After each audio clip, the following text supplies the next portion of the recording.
There's a cause worth fighting for. Our families are worth fighting for. It's not easy. It's not easy to hold your family together. It's not easy to raise children in the times in which we live. Everything seems to be against the family and against the home. But when we decide that our families are a cause worth fighting for, God said, then I will fight for you. Fight for your family. Fight for your marriage. Don't give up on it. Fight for it. Fight for your wife. Fight for your husband. Fight for your sons and your daughters, because Satan is on a rampage and he wants to destroy the church, but he can't destroy the church without destroying the home. The story is told in the Northeast of a famous attorney who had an alcohol problem.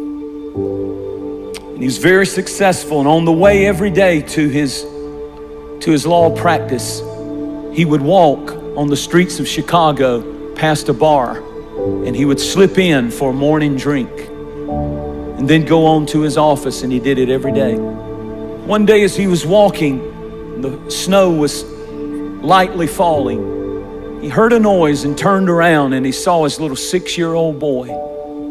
Somehow he had slipped away from his mother and slipped out of the house. And when he looked, the little boy was putting his little foot in the big footprint of his dad. The dad had left that footprint in the freshly fallen snow. And the little boy would put his little foot in the footprint of the big steps that his dad was taking. And suddenly, as he was standing outside the door of that bar, and he looked back and saw that that boy was stepping in every one of his footsteps. And he was smitten with conviction, and he ran and scooped the boy up and took him home and put him in the arms of his mother and ran downstairs. And he says he fell to his knees and he began to weep and cry. And he said, "Oh God, help me to never, ever again allow my footsteps to lead my children to a bar, but let my footsteps lead my children to you." Enjoy your family.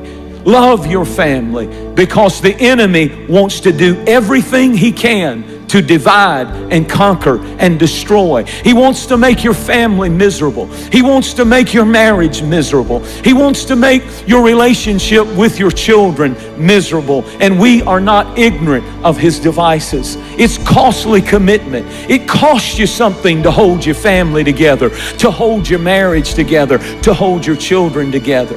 Don't leave it up to the preacher to save your family. Don't leave it up to the youth director or the youth program or the church or somebody else. Don't even leave it to the mother, dad, to do your praying, but get your family. I love the words of Joshua when he said, "As for me and my house, we will serve the Lord."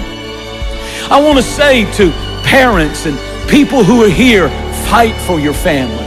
Stay in their business and stay in their lives. And when you have to stand up and correct them, correct them. If it hinders and hurts and you have all kinds of stuff going on, stand for what's right. Fight for what's right. Stand on the truth. And you know what? They may go wild, they may get crazy, they may get mad, they may go off. But if you have raised them right, if you have raised them in the house, you don't have to be a perfect family. But if you've done your best to bring them to the house of God and to serve the Lord before them, and you've done your best to have God's presence in your home and in your life, there's something that gets on your family that they will never be ever be able to get away from. As a matter of fact, I just want to tell you, there's nothing more important than what you're doing right now. It's more important than a ball game. It's more important. We've lost that. See, we don't believe this old stuff anymore. But I'm going to tell you, beware of dangerous distractions that take you and your family away at critical times when the children need to be in the house of God. We're fighting for our families. Every time we get up and bring them to church, every time we open the Bible and pray, we're fighting for our families from this day forward. I want to ask you a question. Where are your footprints leading? All that's going to matter when you are on your deathbed is where did my footprints lead them? If you're leading your children to Jesus, if you're leading them to serve Him above all, prioritizing Him above all, then you're leaving the greatest legacy any parent can ever leave.